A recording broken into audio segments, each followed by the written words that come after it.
Welcome everybody. My name is Gaspar van Elmt and I'm the CEO of Get Cameras. We are the exclusive distributor of Daheng Imaging. We sell industrial cameras, so machine vision cameras with all kind of interfaces. No worries, no worries. And you can find those at the booth of Daheng Imaging. It's just down that aisle. Our head office is located in the Netherlands. And we also have a location in Germany, France, UK, and the USA. And today I'm going to talk about visible light cameras, polarizing cameras, ultraviolet cameras, short-wave infrared cameras, multispectral and even hyperspectral. And then we get a short summary of it.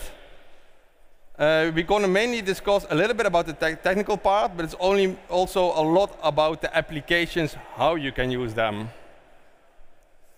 So what is visible light? Visible light is actually the light we capture by the naked eye. And cameras, you have monochrome cameras and color cameras, like everybody can find them in the phone these days. They are very widely used, and they're also very cheap. I'm not going to talk too much about this technology because probably everybody knows about it.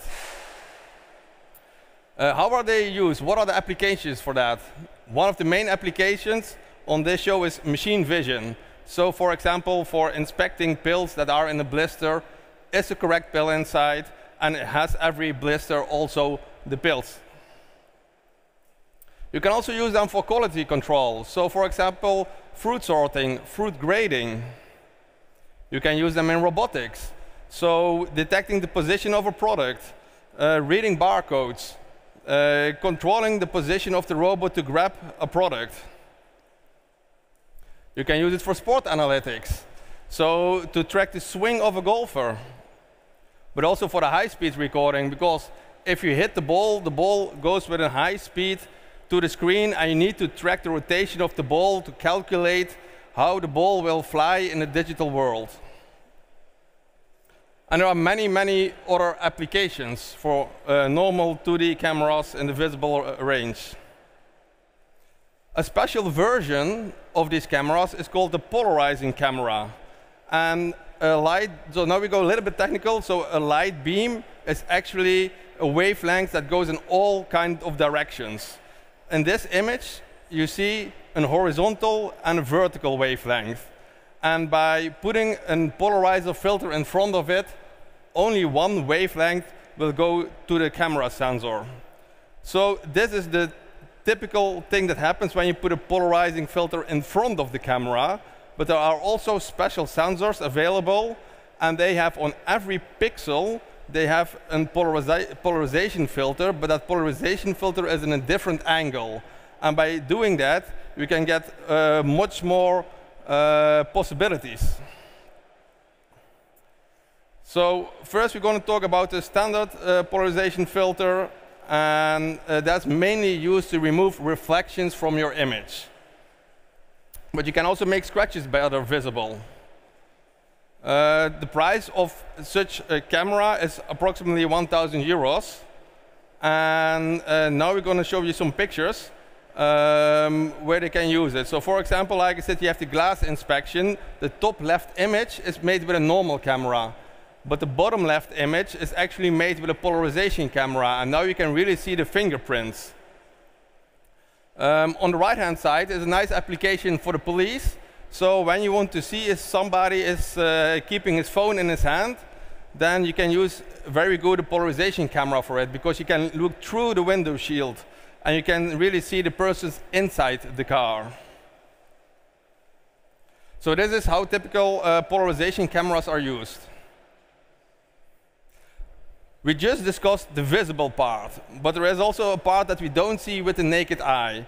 When we go to a lower wavelength, we actually go to the ultraviolet area. So we have ultraviolet A, ultraviolet B, and ultraviolet C.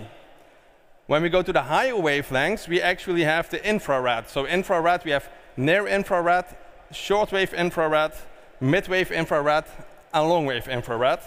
First, we're going to discuss the UV part. After that, we're going to go to the infrared part. For the UV part, it's actually a monochrome camera, and here you can see the transmission table.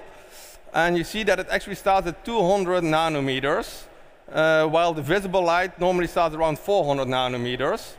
What's also interesting to see is that this camera is still sensitive in the visible area. So if you would just use this camera without adding special filters in front of it, it almost works like a normal monochrome camera. So it captures both the ultraviolet and the visible light, and prices of such camera are around 5,000 euros. So what's so special? What can you do with this camera that's not possible with other cameras? And the first thing is, for example, detecting scratches on metal. Another thing you can do is that you can make really high resolution images of small objects. Because you have a very short wavelength, you can better resolve the characteristics of a product. But you can also use it to detect different types of plastic. So on the left-hand side, you see 4 different types of plastic. They are all transparent, but when you go to the right-hand side, you actually see that with a UV camera, they appear differently. So now it's better to sort the different type of plastics. But you can also use it on people to detect the skin condition. If you want to detect the health of plants, you can check how much UV light they absorb. But also, for example, detecting ESD on power lines. So with a normal camera on the bottom left, you don't see anything, while on the bottom right, with a UV camera, you can actually see an electronic static discharge happening.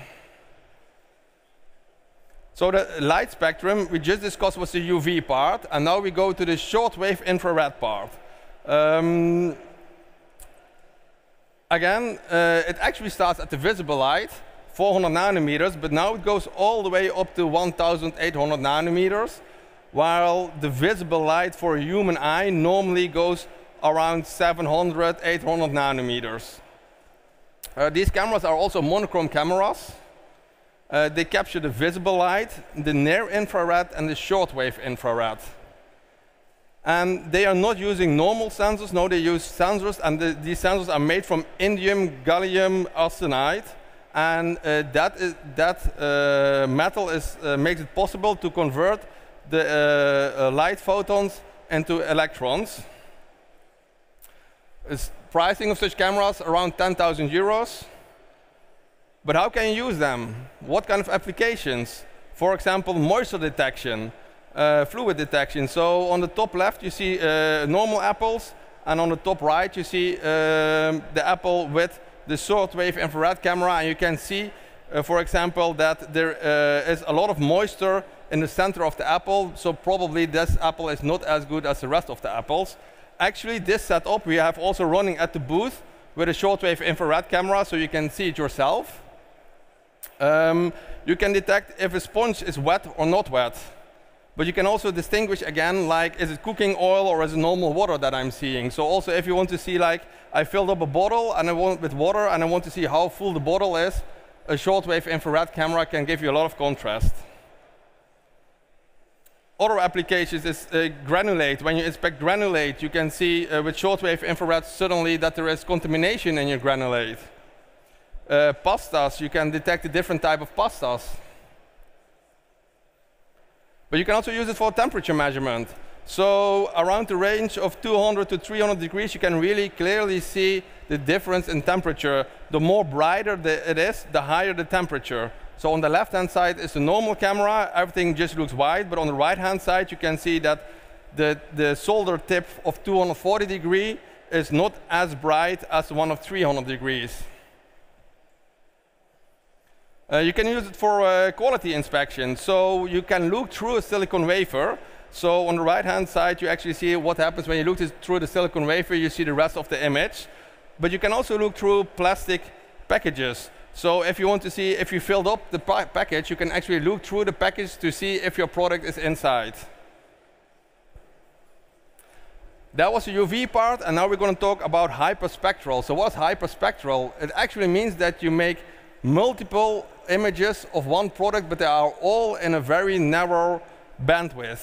So it can be a combination of UV pictures, a lot of different wavelengths in the visible range, different wavelengths in the short infrared range, and that all combined, we call it actually hyperspectral. So that's what's when you have more than 100 different wavelengths. And this is mainly used in research, because in research you want to see all the wavelengths, and then you're going to define what are the final wavelengths you really need in your application. So here you see, again, the complete overview of the different wavelengths. And when you have selected the wavelengths you want to see, then you maybe pick out 5 or 10 different wavelengths. And then we call it not hyperspectral anymore, but they call it multispectral. And there are 2 ways to do this. You can have a special camera with a prism in front of it, so the prism breaks up the light beam. But you also can use multiple cameras, and they all have a specific filter in front of it. So you can combine a UV camera with a shortwave infrared camera, a color camera, and some monochrome cameras with some bandwidth filters. And you can use it mainly to detect a different type of material. So this is a lot of technology that's used in plastic sorting and waste sorting machines. So if I summarize it, we have the visible and the near infrared range, and that are the most used cameras. They're very cheap,